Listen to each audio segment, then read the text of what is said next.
जो लोग सेमेस्टर 4 में है और फर्स्ट ईयर का कुछ केटीज था जो भी क्लियर नहीं हुआ है और सीधा गोल्डन में चला गया है। गोल्डन समझते हो ना, कि जिसके बाद 1 साल का ड्रॉप लगता है।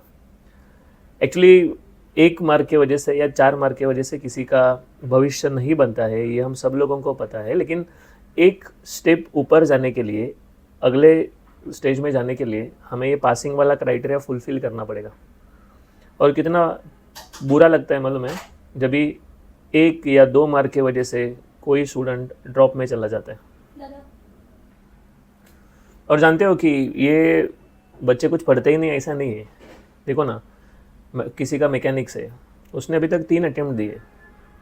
किसी का मैथ्स 2 है, उसने अभी तक 2 अटेम्प्ट दिए। कुछ नहीं पढ़ा ऐसा नहीं है, पढ़ा है उन्होंने कम से कम 2 बार। कुछ सब्जेक्ट सेमेस्टर 1 वाले 3 बार दिए, लेकिन अभी लास्ट अटेम्प्ट बचा है। टाइम इतना फास्ट जा रहा है, पूछो मत। 2026 चालू हुआ है और 1 महीना हो चुका है ऑलरेडी।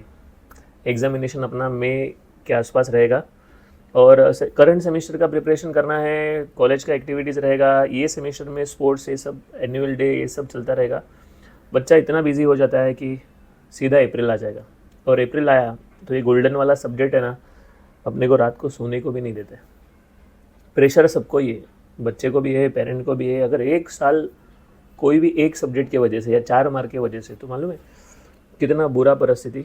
मतलब ज़िंदगी भर अपने को रिग्रेट फील होता है कि यार 4 मार्क की वजह से। मैंने देखा है कि बच्चे रोते रहते हैं कि 1 मार्क की वजह से ड्रॉप लगा है, रीचेकिंग में डालेंगे, नो चेंज आएगा। तो ये कितना खतरनाक परिस्थिति है, सोचिए ना। अभी एक्चुअल में सीन ऐसा है कि ये रिजल्ट इसके लिए इंपॉर्टेंट है, तुम लोग अगले साल जाओगे, ये बात बराबर है। लेकिन माँ बाप ने कुछ प्लान करके रखा है कि बच्चा इतने साल में पढ़ाई करके कंप्लीट होगा, फिर जॉब लगेगा और फिर हम थोड़ा रिलैक्स हो जाएंगे। ये सब लास्ट 17-18 साल से उन्होंने सोचा हुआ है, पूरा कैलकुलेशन किया हुआ है। और थोड़ा अपना कम एफर्ट्स की वजह से यार सब्जेक्ट बैक कर रहा है। सो जो जिनको भी गोल्डन अटेम्प्ट है, देखिए कहाँ से पढ़ना है ये तुम लोगों का चॉइस है। आर्केडमी का कंटेंट यूज़ करो या फिर किसी दूसरे का कंटेंट यूज़ करो, कहाँ से भी पढ़ लो। ये पढ़ने का कहाँ से तुम लोगों का चॉइस है। मैं आर्केडमी के बारे में ये बोलूँगा कि जितने लोग अपने साथ कनेक्टेड है, एक बार उन्होंने अपना कंटेंट कंज्यूम किया है तो उनको 100% यही सूटेबल लगता है, ये बात अलग है। लेकिन तुम लोगों के पास चॉइस है। देखिए, तकलीफ़ तुम लोग को भी है, मैं समझ रहा हूँ कि यार वापस कितनी बार पढ़ने का, लेकिन ऑप्शन नहीं है ना। बीच रास्ते में भागने का ऑप्शन नहीं है, तुम लोग नहीं छोड़ सकते हो ये, क्योंकि आगे जाना है तो फर्स्ट ईयर क्लियर होना पड़ेगा। तो एक सीधा सा एडवाइस है मेरा, ये मैसेज तुम लोग पेरेंट के साथ में बैठ कर देखोगे तो भी अच्छा है, अकेला देखोगे तो भी अच्छा है, लेकिन मैं एडवाइस करूँगा कि साथ में देखो। देखिए, रोज़ अपना खाने का फिक्स होता है, हाँ 2 टाइम 3 टाइम जो भी खाते हो, वैसा है ना। तुम लोग इसका ना एक छोटा सा शेड्यूल बनाओ। 1 सब्जेक्ट है, 2 है या 3 है, जितने भी गोल्डन सब्जेक्ट्स हैं, और हर दिन है ना तुम लोगों को पढ़ना ही है। अब मैं ये नहीं बताऊंगा कि कितना घंटा पढ़ना है, मैं ये सब डिसाइड नहीं कर सकता, क्योंकि तुम लोगों के पास ऑलरेडी कॉलेज का कुछ लोड है, अटेंडेंस का मारामारी है, ये सब्जेक्ट, ये सब सेमेस्टर के सब्जेक्ट्स है। लेकिन देखो, जाना ज़रूरी है, देखना ज़रूरी है। 3 सब्जेक्ट है या 2 है, 1 है, तुम लोग हर दिन उस इंसान के साथ मिलना चाहिए। ये रोज़ का रिजेक्शन, रोज़ का दुश्मनी एक दिन ख़त्म हो जाएगा और तुम लोगों को लगेगा यार चलो ठीक है, हमारा दोस्ती हो ही गया। आज का कल पे, कल का परसों पे, अगले वीक से स्टार्ट करता हूँ, अभी यूनिट टेस्ट आया है, ऐसा बोलकर तुम लोग नहीं चलेगा। मैं बोल रहा हूँ यूनिट टेस्ट का 4 दिन समझ सकता हूँ कि चलो उसी यूनिट टेस्ट का प्रिपरेशन करना है, लेकिन थोड़ा टाइम निकालना पड़ेगा, थोड़ा सेल्फिश बनना पड़ेगा तुम लोगों को। जो भी दोस्त लोग हैं, हाँ थोड़ा उनसे टाइम निकाल के साइड में बैठ के पढ़ना पड़ेगा, क्योंकि दोस्त आगे जा रहा है, वो ऑल क्लियर रहेगा शायद से। अगर वो आगे गया फिर बाद में, फिर अगर हम लोग पीछे बैकलॉग में अटक गए तो फिर वो दोस्त वो अपने काम में बिजी रहेगा, कौन तेरा फ़ोन भी उठाएगा। सो मैं बोल रहा हूँ कि ये टफ़ टाइम है। गोल्डन ऐसा कुछ नहीं होता कि गोल्डन का पेपर टफ आता है, ऐसा कुछ नहीं है, सब पेपर नॉर्मल आते हैं।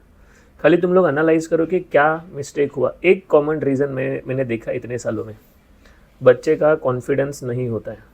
पेपर के दिन भी है ना, वो डाउटफुल रहता है कि यार ये टॉपिक कैसा होगा, क्या होगा। सो मैं बोल रहा हूँ कि limited questions, multiple time repetition, last answer आने तक अगर तुम लोग प्रैक्टिस करते हो तो कोई सब्जेक्ट तुम लोगों के आगे बढ़ा नहीं है, तुम लोग 100% उससे निकल जाओगे। तो स्टेबल हो जाइए, गोल्डन अटेम्प्ट है, कोई प्रॉब्लम नहीं है। तुम लोग पहला कंटेंट जमा करो, अपने सीनियर से लो, या तुम लोगों के पास कुछ पड़ा हुआ रहेगा, या अकेडमी का कुछ कंटेंट जहाँ पर कुछ शॉर्ट क्रैश कोर्सेस अवेलेबल है, या जो भी कंटेंट जमा करो। This is first step. फिर तुम लोग डिसाइड करो कि ये चैप्टर कितने दिन में होना चाहिए, ये चैप्टर कितने दिन में होना चाहिए। टेंटेटिव 4 दिन में रखा, 5वें दिन में हुआ, कोई प्रॉब्लम नहीं, लेकिन करना है। By the end of March तुम लोगों का सभी जो केटी वाले सब्जेक्ट्स है उसका पढ़ाई पूरा होना चाहिए मार्च के एंडिंग में, मतलब लगभग 2 महीना है। अभी मैं फरवरी के फर्स्ट वीक में डिस्कस कर रहा हूँ, तो ऑलमोस्ट 2 महीने का टाइम है। 40, 50, 60 दिन में अगर तुम लोग वो सब्जेक्ट नहीं निकाल सकते हो यार, फिर बर्डन आएगा। अप्रैल में सबमिशन ओरल प्रैक्टिकल रहेगा, वो सब्जेक्ट का प्रिपरेशन करना है, ये भी करना है, तो टफ हो जाएगा। सो मेरा एक्सपीरियंस ये बोलता है कि जो मार्च के एंडिंग तक पूरा सिलेबस कंप्लीट करता है, जैसा मैंने बोला वैसा लिख कर प्रैक्टिस, 100% आंसर ईमानदारी से रोज़ हम लोग उसको मिल रहे हैं। भले कभी थोड़ा टाइम कम मिल रहा है, 2 घंटा नहीं मिल रहा है, 1 घंटा नहीं मिल रहा, 15 मिनट जाके आया, एक फॉर्मूला देखा, अरे चलो मस्त। ये मैंने फॉलो किया हुआ रूल बता रहा हूँ। मेरा मैकेनिक्स जब भी अटका था, प्रोग्रामिंग जब भी अटका था, मैं बोल रहा हूँ कि मैं कंटिन्यूस सुबह शाम को जैसा टाइम मिलेगा मैं दोनों सब्जेक्ट को डेली पढ़ता था। एट द एंड मुझे मैकेनिक्स ईजी लगा, प्रोग्रामिंग ईजी लगा, और मेरा केटी सॉल्व हुआ। तो तुम लोग भी है ना थोडा स्टेबल हो जाइए। समजता नाही आहे, ये रोना किसको तू बता रहे हो, कोणाला सांगताय तुम्ही, मला समजत नाही। आई वडिलांना सांगून काय फायदा, ते तर पेपर देणार नाही। प्रॉब्लम ये इतना भी सीरियस नहीं जहाँ पर रिसर्च कर रहे हो, काहीतरी नवीन शोधताय तुम्हें, ऐसा कुछ नहीं है। या किसी का ब्रेन ट्यूमर का ऑपरेशन चल रहा है, गलत वायर कट गया तो मर जाएगा, ऐसा भी परिस्थिति नहीं है। एफर्ट्स डालना है, जेन्युइन एफर्ट डालना है, सही डायरेक्शन में एफर्ट डालना है, तुम लोग निकल जाओगे 100%। फिर भी अगर तुम लोगों को लगता है कि यार सर कंसल्ट करना है, थोड़ा पूछना है, क्या करना है, और ऑफिस में आओ, अजीत सर अवेलेबल है, मैं अवेलेबल है, नितिन सर अवेलेबल है, बहुत सारे फैकल्टीज है जो तुम लोगों को गाइड कर सकते हैं कि क्या करना है, क्या नहीं करना है, ये सब्जेक्ट को कहाँ कैसा पढ़ना है, कैसा शुरुआत करना है, इस हिसाब से तुम लोग कर सकते हो। मैं बोलूँगा कि अपने साथ कोई तो मेंटर होना चाहिए, किसी को तो फॉलो करना चाहिए। सेमेस्टर 1 में 2 में तुमने देखा, जब भी हमने स्टार्ट किया था तो स्टार्टिंग में ही हमने बोला था कि यार फर्स्ट ईयर निकालो। सो जिनको भी केटी लगा है, गोल्डन केटी, नॉर्मल केटी नहीं बोल रहा हूँ, ये बच्चे तो अभी है फुर्सत में, जिनका गोल्डन केटी है, ग्राफिक्स है, मैथ्स है, फिजिक्स है, जो भी है, निकल जाएगा यार, कोई चिंता का विषय नहीं। लेकिन अगर तुम लोग आज सुन रहे हो, सूंघ रहे हो और छोड़ रहे हो तो फिर मुश्किल है। सुनो, समझो, और ये आज से ही शुरुआत करो। चलो सिलेबस देखते हैं, क्वेश्चन पेपर देखते हैं, और फिर आगे बढ़ते हैं। कुछ प्रॉब्लम नहीं, पेरेंट्स तुम लोगों को चिल्लाते रहेंगे क्योंकि उनका एफर्ट्स उन्होंने डाला है, वो अपने से एक्सपेक्ट कर रहे हैं, अपना 19-20 हुआ इसके लिए वो अपेक्षा करेंगे ही ना।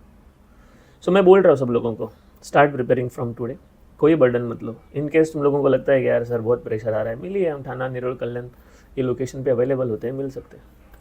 बस इतना ही बोलना है। गोल्डन निकलना चाहिए, ऑल क्लियर होकर आगे जाना चाहिए। कम से कम सेकंड ईयर तो पूरा क्लियर होना चाहिए। मैं तो बोलता हूँ फर्स्ट ईयर ही पूरा होना चाहिए क्लियर, लेकिन कोई बात नहीं, लेकिन सेकंड ईयर तो कम से कम क्लियर होके जाइए, क्योंकि यहाँ से तुम लोग का भविष्य बनने का चालू होता है। अपना स्किल्स, एक्सपीरियंस, इंटर्नशिप, प्रोजेक्ट, ये सब चालू होता है। सो चलिए मैं रुकता हूँ। ये सब इतने साल के एक्सपीरियंस से मैं तुम लोगों को यही बताऊँगा, बस थोड़ा सा दिल पे लो, निकल जाओगे। चलिए रुकता हूँ मैं। Thank you very much.